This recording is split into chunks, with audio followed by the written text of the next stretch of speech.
Hello everyone, welcome to the second section of the lecture that was begun in the classroom and will now be completed in this format. A lot of background discussion in that first part of the lecture, which I hope was helpful. I want to now just take you through the content of the remainder of that lecture, which is really very much taking us to the core of the question of our own sense of calling and vocation when it comes to pastoral and spiritual care. The question really of how much what I do is formed by who I am, and how much of who I am is formed and shaped by what I do. These are the questions of calling and vocation. What are the roots of what we do? And this, of course, takes us directly to the question of what is it that we do and how we talk about that. And of course that's a very big discussion, and it will be somewhat shaped by contextual questions. Spiritual care in a public hospital will be somewhat different to spiritual care in a prison or in a school, and so contextual issues are relevant. However, there are some foundational questions around the nature of our calling and vocation that we can address together today. And I wanted to refer again to the words of Reverend Jill Manton, who was one of my key formers in spiritual care in the area of spiritual direction, who used to teach us and repeat this to us often, the maxim that we ought to mind our call, that is all in all. And underneath those words is the suggestion that minding of one's call is an ongoing process.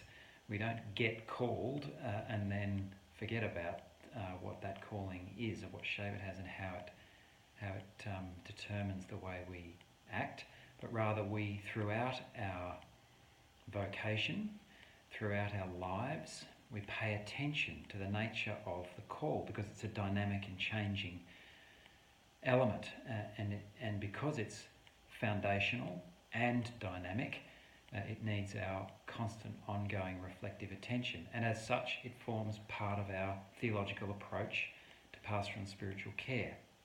And we've talked already about the theological method of praxis, the perpetual cycle of action, reflection, and the correlative relationship of those two elements of our approach. And this really does relate to our call and vocation as well, particularly in terms of the correlative relationship between who we are and what we do, and the cyclical reflection that takes place around those two elements of our vocation and calling. So mind your call, that is all in all, which locates it as a central part of what we do. It underlies everything else.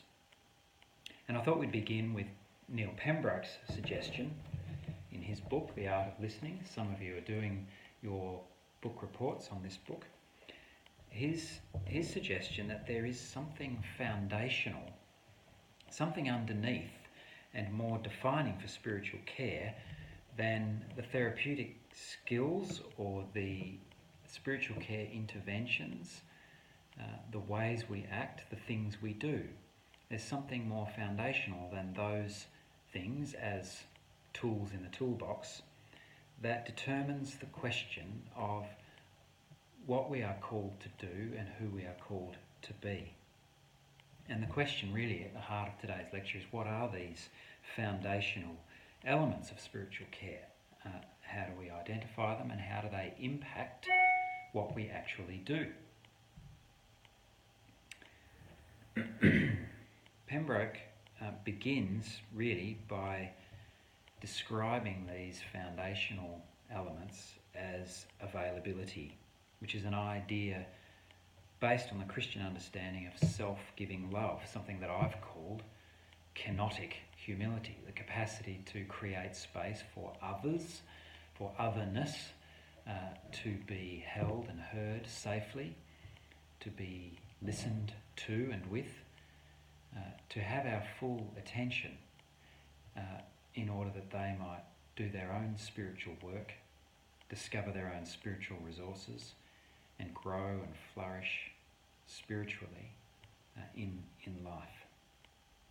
So underneath all of the practical elements, the skills, the goals, concerns, hopes and desires of pastoral and spiritual care, there must be what Neil Pembroke has called foundational elements in what the practitioner brings to spiritual care encounter. When Neil Pembroke speaks of foundational, he means to lead us into a reflection on what it is that each of us, what it is in each of us as unique human persons that makes our care spiritual care. And his approach confronts us with an uncomfortable reality about spiritual care. It has its foundations in who we are. It is not purely instrumental. It's not like a skill that we learn in order to do it or practice it on others or on situations. It is actually deeply rooted in who we are as human persons and in the nature of what it means to encounter another human person relationally, particularly when we intend to pay attention with them and to listen with them to their own spiritual concerns. And so this really leads us into the question of the nature of who we are, the nature of faith and the nature of spirit and spirituality, and we touched on those things in the first part of the lecture. I say, as I've said in this lecture already, that faith is that which concerns us ultimately, or it is the state of being ultimately concerned for that which is ultimate. And I'm quoting directly from the theologian Paul Tillich, and I hope you've read that chapter that I put in for you. The fact that spiritual care has its foundations in the very nature of human beings means that all of the practical applications of spiritual care are dependent on whether or not we are aware of, attendant to, and growing the places within us that give rise to them. So let's pause for a moment and think through a little bit about what some of the practical competencies, the actual things that we do, are in spiritual care and how they are dependent on our own personhood, our own unique and irreducible personhood.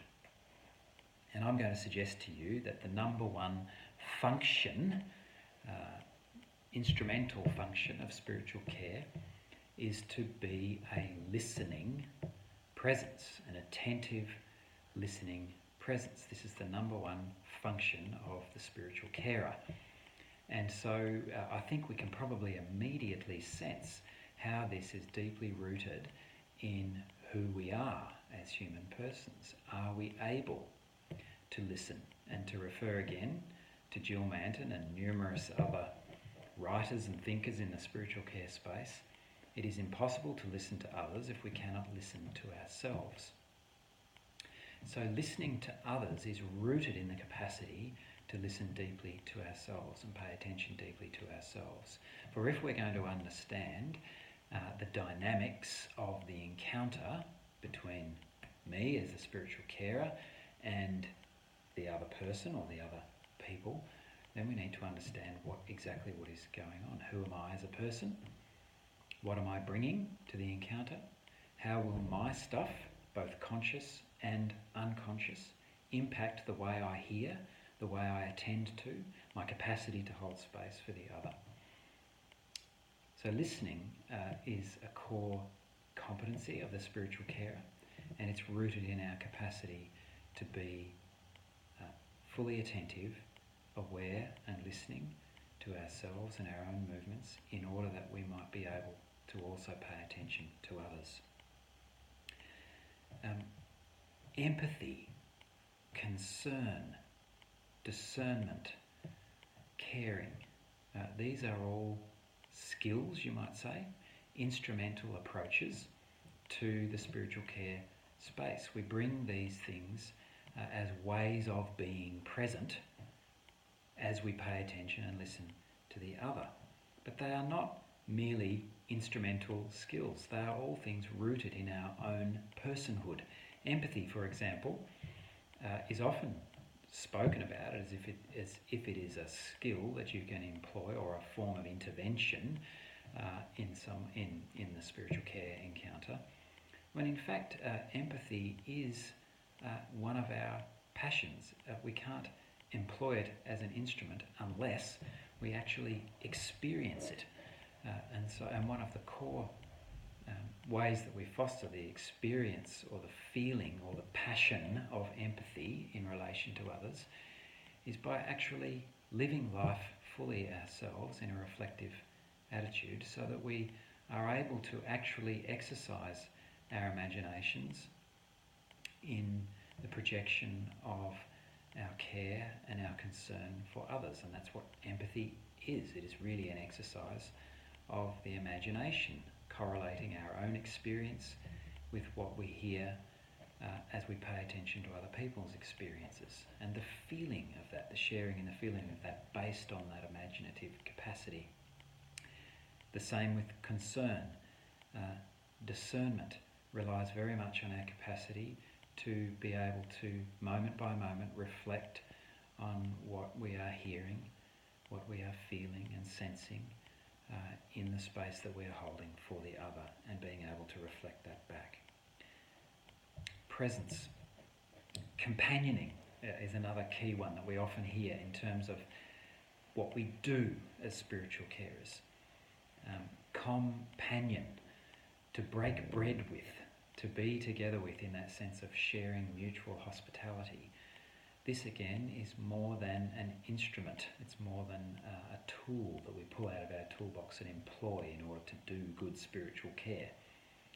To be with someone, to break bread with someone, implies that I am present with them in the process. So whilst I hold the space with and for the other person, I can never do that with full objectivity, if that is even a thing. I am present. I am breaking bread with you, and we are breaking bread together. I not only offer you hospitality, but I receive hospitality.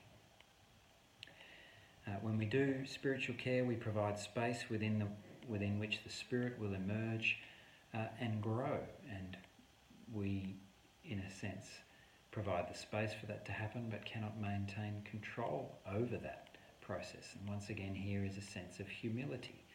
And humility is something that we must foster in ourselves if we are to create the kind of space within which spirit in the other has the space to grow and emerge.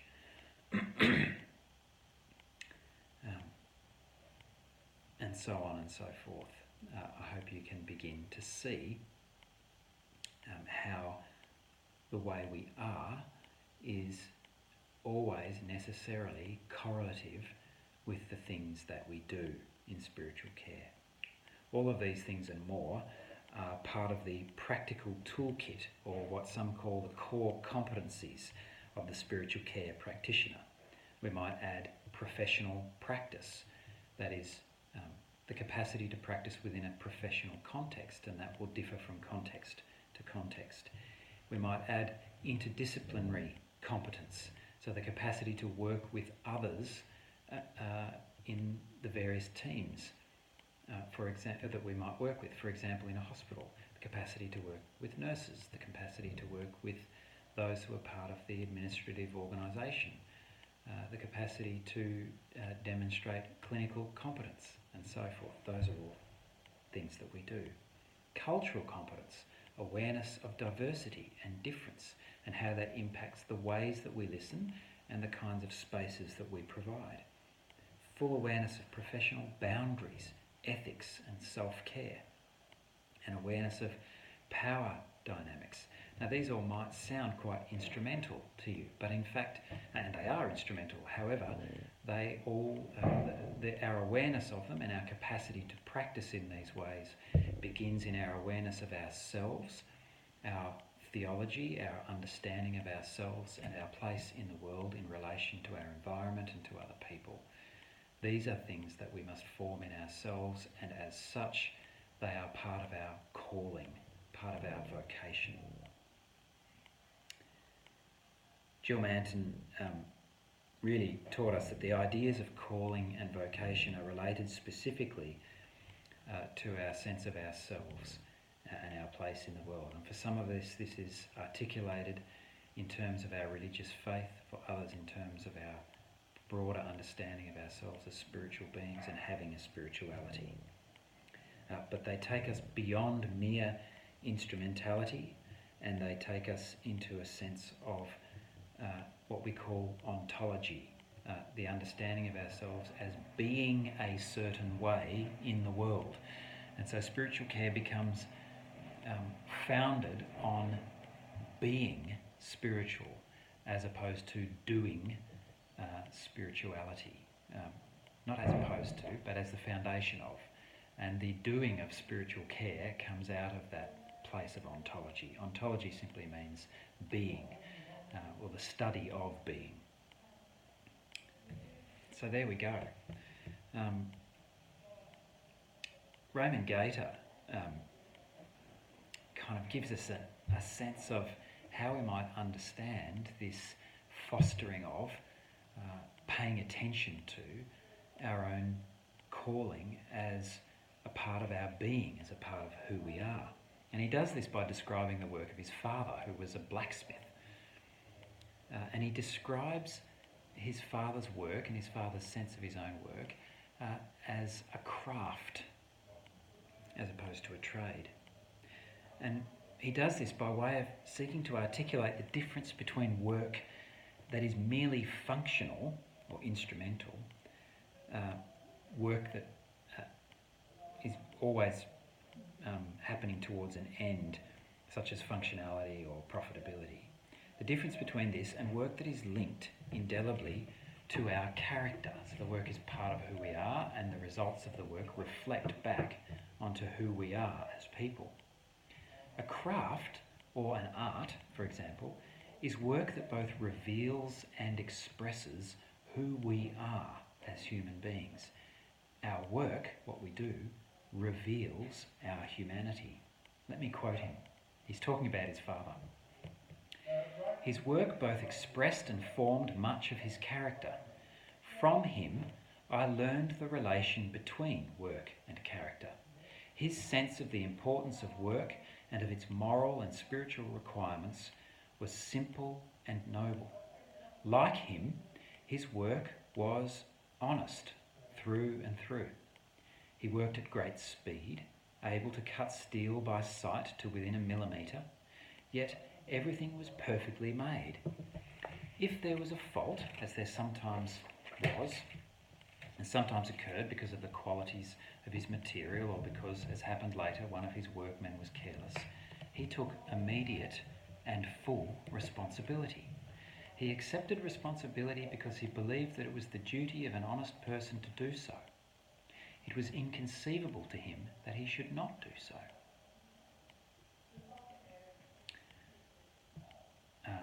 I've misquoted. He accepted responsibility because he believed that it was the duty of an honest person to do so. It was inconceivable to him that he should do so because, for example, it would rebound on him if he did not. As inconceivable as that, he should be truthful for similar reasons. He regarded such prudent justifications that honesty pays, for example, as shabby. The refusal of such justifications was for him the mark of our humanity. So he wasn't concerned that his work might reflect on him in terms of the work itself being shabby. It was more the way the work would reveal his character as a human being. And we can see in this reflection that work that is vocational, work that is a craft or an art, is defined by the impossibility of reducing it to its functional value, whether it has a function as an object in itself or as a means of profit. Such reductionism divorces the work from its spirit, from its ontology, how it reveals us as irreducible beings. If the core competencies of pastoral and spiritual care are only focused on achieving certain for example, medically defined outcomes, such as carefully defined outcomes of human well-being or whatever, or on the application of certain skills and methods that are sometimes described, as I said, in terms of empathy or cognitive therapy or family systems, and are divorced from their role of expressions of human character, value and identity, then in fact we are not being spiritual as spiritual carers. For all the tools available to the spiritual care or pastoral care practitioner are held in common with each other, with other disciplines as well. So we may as well, if we're going to reduce spiritual care to our function as counsellors, then why don't we just go and study counselling? Rather, we need to understand the way we function as reflecting and revealing specifically who we are as spiritual persons. So when we offer compassion, when we are being available, when we are bringing ourselves into the encounter, when we are being intersubjective, as Pamela Cooper-White described it, when we are using kenotic humility to create a space for the other, when we are offering acceptance and grace of difference and otherness, we are doing all of these things, yes, as functions of what it means to provide spiritual care, but each and every one is rooted in who we are as a human person and our capacity to offer these ways of being are in fact relying precisely on that, on our capacity to be a particular way as a human person. So availability, as Neil Pembroke calls this, is a foundation that must necessarily underlie all of the core competencies of spiritual care. And it's crucial for your formation because it is you as a living spiritual person who is being available to the other in all of these ways. I thought we might just briefly pay attention to what Pamela Cooper-White says about this as well, and that is that it's impossible not to bring ourselves into any encounter, and if we try and kid ourselves that we're not, that we're being completely objective, that we're keeping a professional distance, and that we are merely employing certain professional tools in relation to the other person, we're kidding ourselves, we're deluding ourselves, and in fact we actually become quite dangerous if we convince ourselves that we're able to be present to the other person in that way.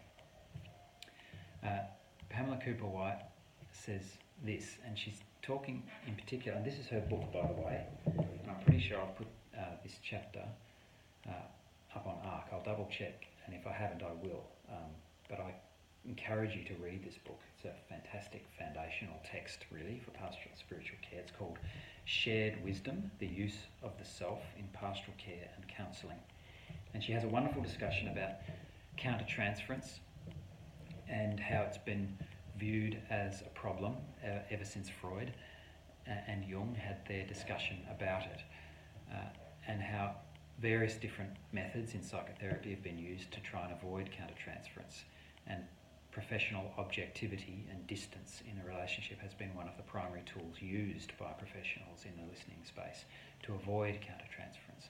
But Pamela Cooper-White invites us to consider that in fact countertransference will always occur in any encounter, and rather than try and avoid it altogether, why don't we seek to be aware of it, to understand it, so that where it is dangerous we can mitigate it, and where it may be helpful we can use it wisely and in healthy ways. But what this approach allows for us more than anything is full, warm and open, authentic human presence in the encounter of the carer. And she says this: in this understanding, transference and countertransference operate together to form a complex interrelation referred to by some writers as intersubjectivity, which operates at both conscious and unconscious levels. Self and other become intertwined in this relational matrix, aspects of both selfness and otherness may be discovered in numerous places. Internally, one's own thoughts, fantasies and memories. Externally, in relation to the actual other. And in the between of the relationship itself, the interstices of the relationship as it is continually being co-constructed. Can you hear the complexity of what she's saying? There are two people, at least, involved in this encounter, and two full selves, two irreducible, unique selves, intersect in a space that is between them, and a new understanding of life and spirit is formed when two unique, irreducible human beings are allowed to intersect in this way. This complex relation informs and generates patterns of meaning making which may be enacted or not enacted non-verbally, and also affects the quality of the healing that evolves in the helping relationship over time. So you can hear that in this quote, and I encourage you to read the full chapter, or indeed the full book, Cooper White is inviting us to a true intersubjectivity, and this of course requires, particularly from the perspective of the professional spiritual care practitioner, a full awareness of the self that is being brought into relation to the person who they are seeking to care for. I hope you can hear this invitation. And I think if we are able to pay attention to this, we will avoid certain forms of dysfunction when it comes to spiritual care. And one of the forms of dysfunction that we are at great risk of, particularly as religious people, is employing forms of religious narrative that actually don't allow either the self as carer, or the other as care seeker to explore fully the reality of their situation and their spirituality. We can tend to employ ideologies and utopias that help us to escape from the reality about ourselves. Kenneth Leach, one of the great spiritual directors of last century, only recently passed away, wrote this. He said, one of the contributions of psychology to spiritual guidance is to throw light on the pathological features within religious life and to enable true spirituality to be distinguished from distorted forms. When does religion assume pathological forms? And by pathological he means literally dealing in death. The simple answer is when it ceases to be a means of integration of the personality and becomes a form of escape from being human. So we need to be able to become aware of our own pathologies, and these often come in the form of our allegiance to certain ideologies, our allegiance to certain utopian understandings of ourselves. We need to be able to reflect deeply on these and discern within ourselves the difference between utopian ideology and true humanity. This is a difficult task, to say the least, and something that we must persistently and continuously practice as we seek to understand what it means to listen to other people. Because when we encounter other people, they will claim from us an authenticity of presence when it comes to spiritual care. When a person goes to hospital to have treatment for their liver, what they want from their surgeon or their particular specialist in that medical field is expertise in precisely that kind of care. What a person will want from you as a spiritual care practitioner is competence in spiritual care. And what that means is authenticity of presence, openness, attentiveness, deep listening, compassion, and the offering and constructing of common humanity and human dignity. Paul Tillich puts it like this: in order to know what is just in a person-to-person encounter, Love listens. It is its first task to listen. No human relation, especially no intimate one, is possible without mutual listening. All things and all human persons, so to speak, call on us with small or loud voices. They want us to listen. They want us to understand their intrinsic claims, their justice of being. They want justice from us. But we can give it to them only through the love which listens. And Paul Tillich wrote that in his wonderful little book called Love, Power and Justice. It is us that they need to listen. We need to be authentically present. But we need to be authentically present as beings that are practiced in attentive listening to ourselves, in the understanding of our calling, our vocation, and the understanding of how what we do in spiritual care is always correlated with who we are, is unutterably and irreducibly rooted in our being. This is the foundational nature of spiritual care.